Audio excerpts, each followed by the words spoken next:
Kaagaling pa lang sa bakasyon ng mga NBA player nang wala pang isang buwan nagsisimula yung liga, ang dami agad nakasick leave dahil marami rin mga players ngayon ang merong injuries.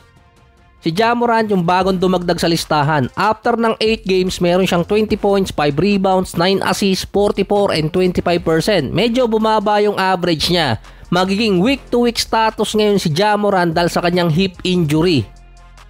Noong nakaraang game, nakita si Morant sa may bench na nagtataka yung ibang mga fans bakit gumagamit siya ng saklay. Kalimitan, makikita to sa mga player na merong knee injury or kaagaling pa lang sa operasyon. Si Anthony Davis dati merong hip injury pero hindi ko nakitang gumamit ng saklay. Kung meron man, paki-comment na lang. Si Morant parang kaagaling lang din sa operasyon yung nangyari sa kanya. Nakuha ni Morant yung hip injury niya sa game versus Lakers. Base sa pagkakabanggit ng management ng Memphis, ito yung namintis ni Ja Morant yung alley-oop na parang tumama pa siya sa mid-air dito kay Koloko. Sa katatalon ni Ja Morant, nadali siya ng injury sa ere. Actually, yung pagbagsak talaga niya yung nag-cause ng injury sa may bewang niya. In-exaggerate ko lang ng konti. Na-prostrate pa nun si Morant kung paano siya dinidepensa ng Lakers na pinapaul lang siya ng matindi. Meron pa kasi siya nung hamstring injury. Kokonti na nga lang yung pisikalan sa NBA, nagrereklamo pa si Morant. Ito na rin kasi yung kinakatakot ng ibang mga fans na baka magaya siya kay Derrick Rose. Halos same sila ng style at pagiging athletic. Pero mas grabe yung kay Morant. Gamit na gamit talaga yung pagtalon niya. Si Derrick Rose pa nun gumagamit pa ng jump shot pero nadali pa siya ng mas malalang injury. Nagkaroon ng partial dislocation sa may bewang ni Ja Morant kaya naging apektado yung lower body niya. Kaya din siya gumagamit ng saklay. Preventive measure kumbaga. Parang ngayon ang bilis na magkaroon ng injury ni Ja Morant, bata pa siya, nasa 25 pa lang din. Naalala ko dating nagkaroon ng hip injury na nag-retire si Thiago Splitter at si Shawn Marion. Meron pang ibang player doon, pero kalimitan may back injury din.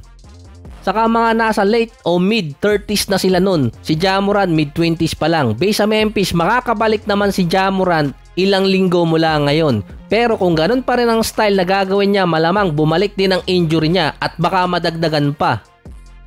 Base sa report ng Memphis, at least 2 linggong mawawala si Ja Morant dahil sa hip injury. Kasama na rin doon yung recovery ng ibang injury niya. Yung week-to-week status, after kasi ng kada linggo, i-re-evaluate si Ja Morant kung okay na siya. Nakadepende pa rin naman kasi doon kung palalaruin talaga siya.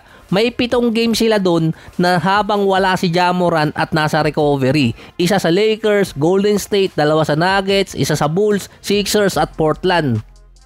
Pero mawawala si Ja Morant sa specific date na pinalalakas ng NBA yung kanilang TV rating. Kasi kung maalala nyo, last season hindi siya nakapaglaro dito dahil suspended siya. Magsisimula na kasi ang NBA Cup or NBA In-Season Tournament sa November 12 US time or November 13 PH time. Pero matatapos naman yon sa December 18. At least aabutin pa ni Ja Morant yun kung sakali.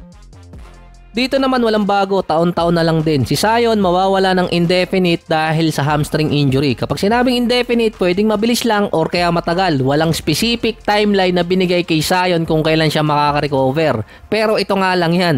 Ang 2025, ang checkpoint kay Zion kung ilang games ang dapat niyang malaro para mabayaran siya ng guaranteed sa 2026 season.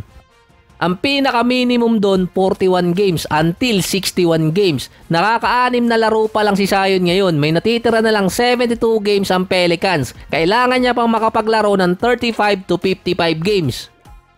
Kailangan ma-meet ni Zion yung requirements ngayong 2025 na at least 61 or more games para maging guaranteed yung last contract niya or last 2 contract niya. Ibig sabihin kapag namintis niya ngayon na hindi makapaglaro ng 61 or more, mawawala yung pagkakataon sa checkpoint para mag-guaranteed. So hindi pa kasama dyan yung another 20% na hindi siya pwedeng lumagpas ng 295 pounds at hindi siya pwedeng tumaba. Nasa kontrata niya yun. Kumbaga, pwede siyang ma-trade ng Pelicans sa ibang team at magte-take effect pa rin sa team na yun yung non-guaranteed contract ni Zion. Kung nasa at least 2 linggong mawawala siya, minus 7 games na agad siya. Kailangan niyang malaro lahat ng mga susunod na games doon kapag bumalik siya kung sakali.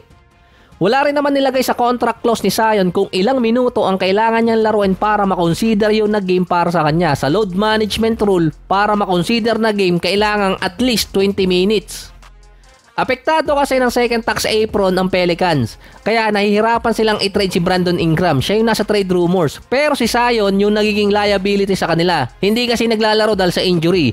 Kahit pa nai-injured si Ingram, mas marami pa rin siya nalalaro kumpara kay Zion.